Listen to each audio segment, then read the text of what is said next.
infants. Today's one is a favourite of many people. It is Room on the Broom.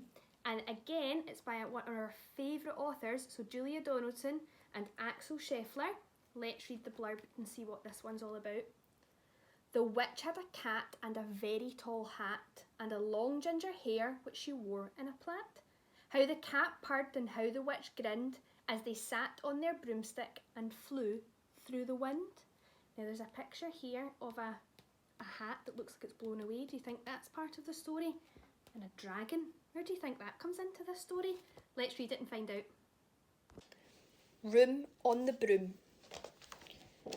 Oh, got a witch's hat. Oh, another witch's hat. A wand, a bow, and a broomstick. Room on the Broom by Julia Donaldson. The witch had a cat and a very tall hat, and long ginger hair which she wore in a plait. How the cat purred and how the witch grinned as they sat on their broomstick and flew through the wind. But how the witch wailed and how the cat spat when the wind blew so windy it blew off her hat. Down, cried the witch, and they flew to the ground. They searched for her hat, but no hat could be found. Then out of the bushes on thundering paws there bounded a dog with the hat in his jaws.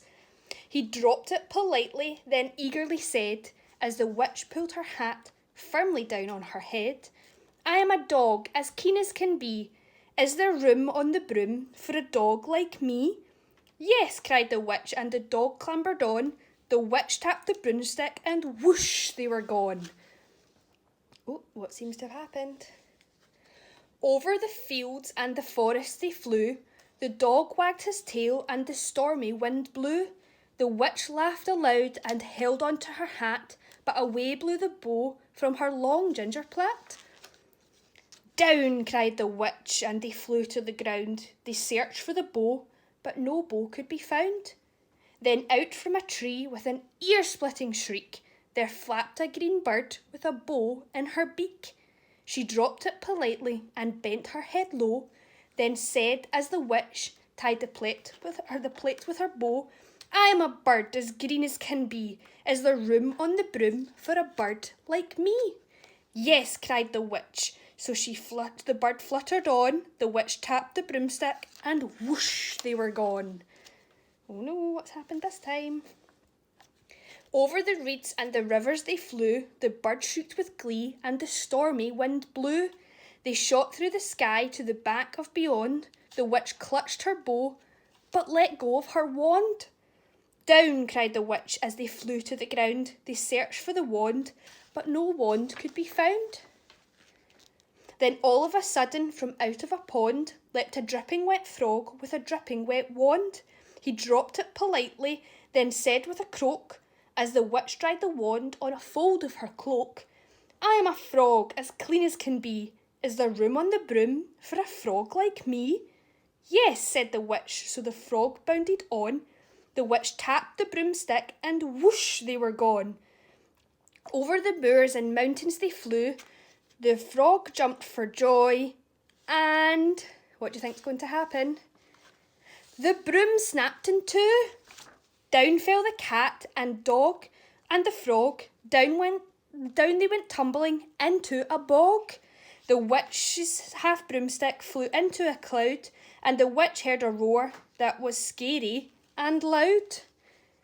I am a dragon as mean as can be, and I'm planning to have witch and chips for my tea. No, cried the witch, flying higher and higher. The dragon flew after her, breathing out fire.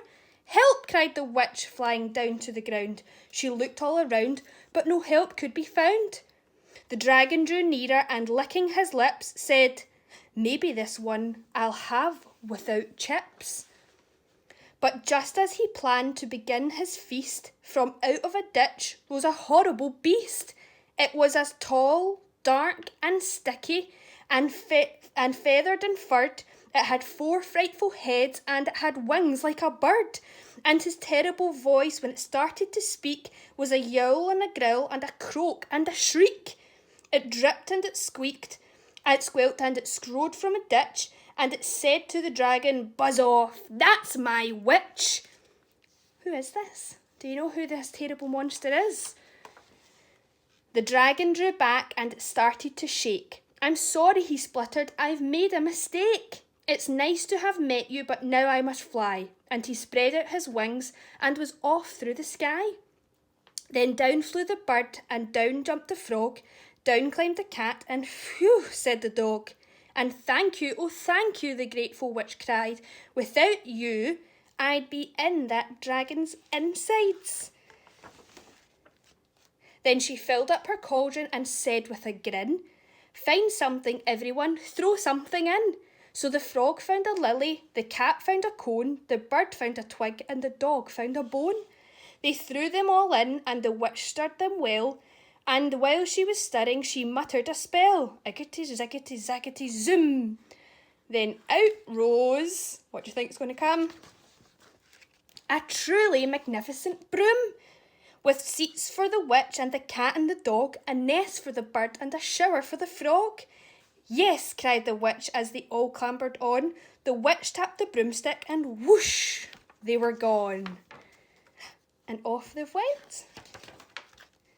And they're all nice and happy at the end.